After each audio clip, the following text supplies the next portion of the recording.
उघडा मनाचे कवाड. निवेदिका मेघा चव्हाण. ज्योत से ज्योत जगाते चलो, प्रेम की गंगा बहाते चलो. राह में आए जो दीन दुखी, सबको गले से लगाते चलो. भावनांचा योग्य वेळी योग्य निचरा व्हायलाच पाहिजे. साधारणतः दुःख झाले की आपण हळहळतो, डोळ्यातून अश्रू ढाळतो. याउलट आनंद झाला, आपल्या मनासारखं झालं किंवा आपल्या अपेक्षेपेक्षा आपल्याला अधिक मिळालं की मन गहिवरून येतं. हसावं की रडावं हेही सुचत नाही आणि नकळतपणे आनंदाश्रू बाहेर येतात. ही झाली सामान्य माणसाची व्यक्त होण्याची पद्धत.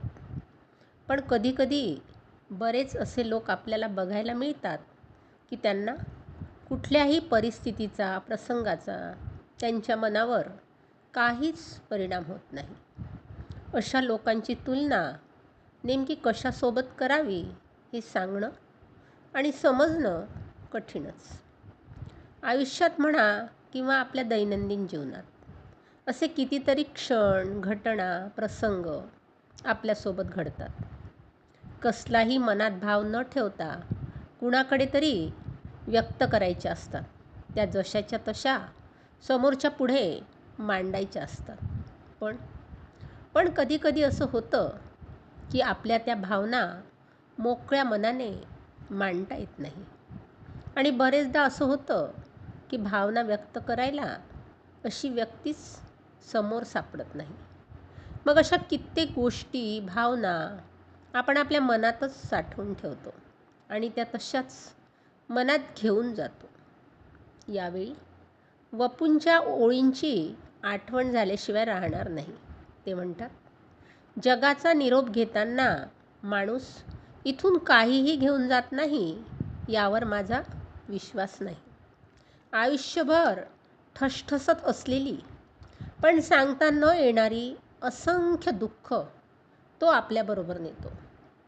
आपल्याला कुणाला काही सांगायचं असतं, मन मोकळं करायचं असतं, पण पुढच्या व्यक्तीला ते ऐकण्यात कितपत रस आहे हे समजूनच आपण आपलं मन मोकळं करत असतो.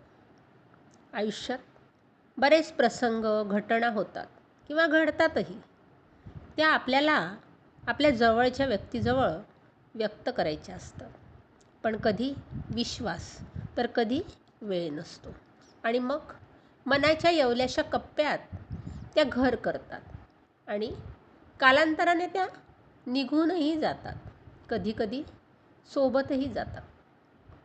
काही दिवसांपूर्वी माझ्या एका जवळच्या मैत्रिणीचे हृदयविकाराने निधन झाले. तिचा अचानक मृत्यू कुटुंबांवर झालेला खूप मोठा आघात होता. ती गेल्यावर ती काय होती याचे भरभरून कौतुक केल्या जात होते. तेव्हा वाटलं की ती असताना तिच्यासमोर थोडं कौतुक केलं असतं तर तिला काय हवं नको ते बघितले असते, तर कदाचित ती अशी अचानक आपल्यातून निघून गेली नसती. आणि शेवटी मृत्यू शाश्वत सत्य आहे. जायचं सगळ्यांनाच आहे, पण मनातलं दुःख मनातच घेऊन गेली. म्हणून मला नेहमी वाटतं की ज्यावेळी जी गोष्ट करायची ती तेव्हाच केली पाहिजे.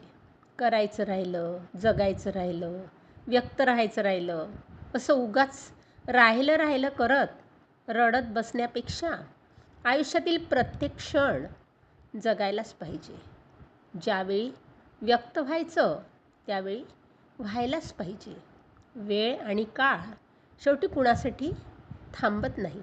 म्हणून जेव्हाची गोष्ट तेव्हाच केलेली बरी. बरोबर ना? धन्यवाद.